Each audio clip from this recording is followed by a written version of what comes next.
Good afternoon, everyone. I've waited until now to do this video, Where Was Jesus Today on Good Friday? Because it is 3 o'clock. It is recorded in the scriptures, and the Gospels are in agreement with this, that Jesus died at 3 o'clock after hanging on a cross for 3 hours.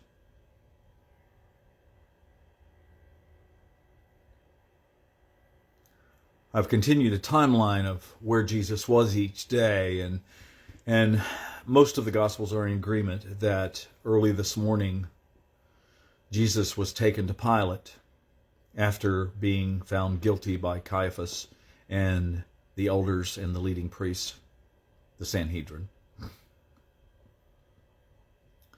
But they, the Jewish law, did not allow them to put someone to death, so the Romans had to do that. So Jesus was taken to Pilate, and they made their accusations. Jesus didn't respond to the accusations of the Jews, and he barely responded to Pilate. He said very little, but Pilate found no guilt in him. One of the Gospels spoke of Pilate's wife sending him a message and saying, "Don't do anything to this man. I had a dream about him last night. He is innocent." Pilate found him the same. But the Jews were insistent that Jesus be crucified. They were insistent that he be crucified.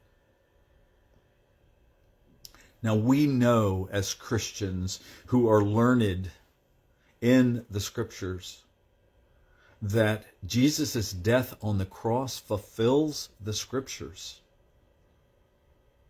It allowed him to take away the sins of the world.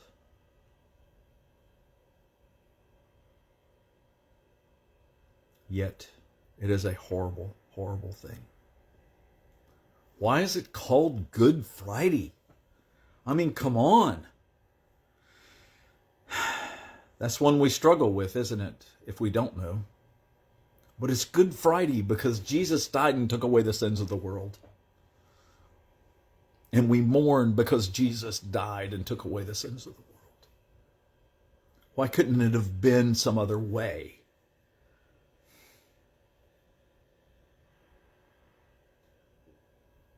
It just couldn't. Of course, without dying, he couldn't be resurrected. And that's the cool part, but we're not there yet.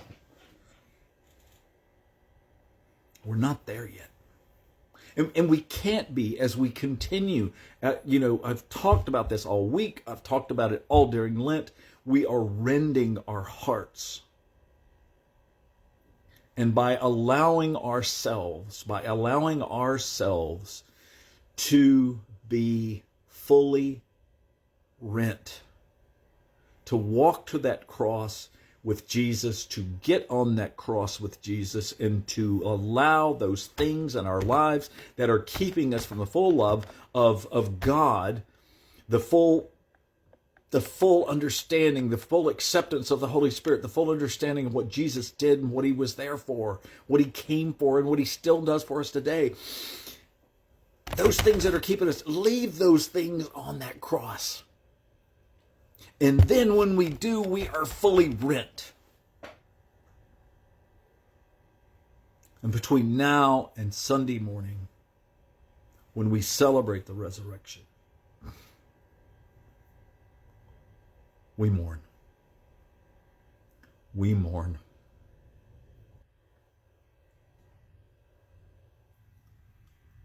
I try to imagine what his followers felt and thought.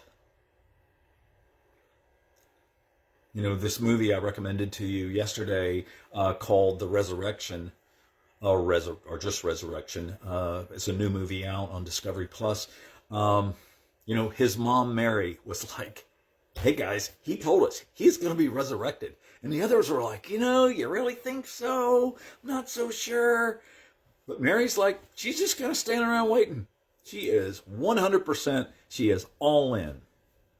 And of course, we know the story, so we know he's resurrected. We know he's raised from the dead.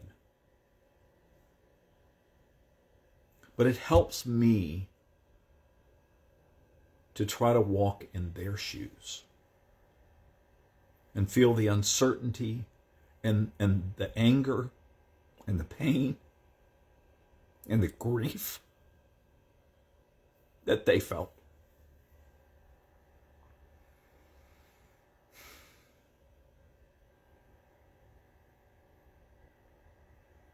I'm going to post a video on the Facebook pages after this. It's a song by Ray Boltz called "Watch the Lamb," and a video that supports it.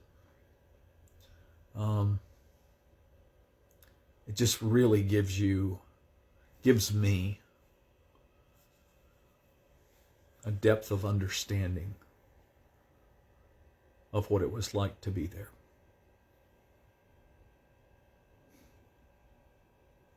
I used to sing it in church. This year I listened to it again, and I just bawled my eyes out.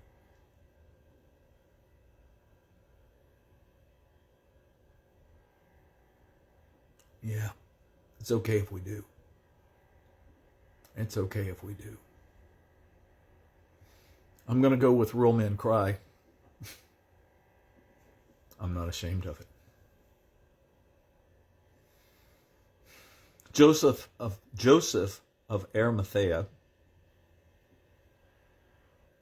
petitioned to have Jesus' body so he could place it in a tomb. Typically, the bodies of people who were crucified, who were hung on a cross, were thrown to the wild animals. And that's exactly what the Jewish leaders wanted to happen, is that his body would be ravaged by wild animals. So there would be absolutely no chance whatsoever of a resurrection. But Joseph, who was a follower of Jesus, he was part of the Sanhedrin. He was one of the Jewish leaders. He was, I don't know if he's a Pharisee or not, I shouldn't have said that. But he was a secret follower of Jesus. And Nicodemus, who we've heard about in scriptures, who visited Jesus in the middle of the night, another secret follower, the two of them together took Jesus' body and prepared it for burial and placed it in the tomb of Joseph's tomb that he had cut. It was a fresh tomb, never been used. And so they did that for him because it was the right thing to do. It's what you would have done for somebody who was Jewish.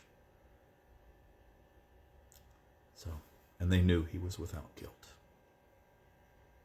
And that is the end of the day, of today. Some things that happened at noon, the sky went black, and it remained dark as night, until 3 o'clock.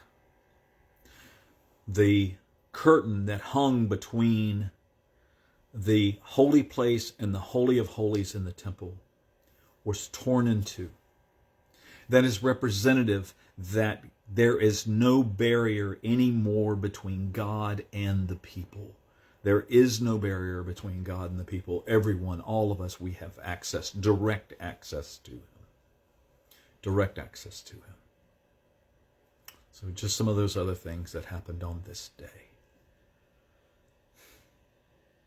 His death was so meaningful that the officers that were there that had made sure that he was hung on that cross properly and made sure that he died, they came to believe in him.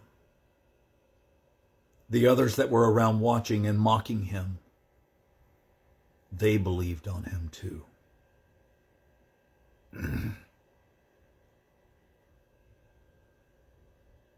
I pray that you fully believe on him too. I know most of you do. And those that are watching that have doubts, I pray that you do. And we will see you on Sunday for the resurrection. God bless you all for watching.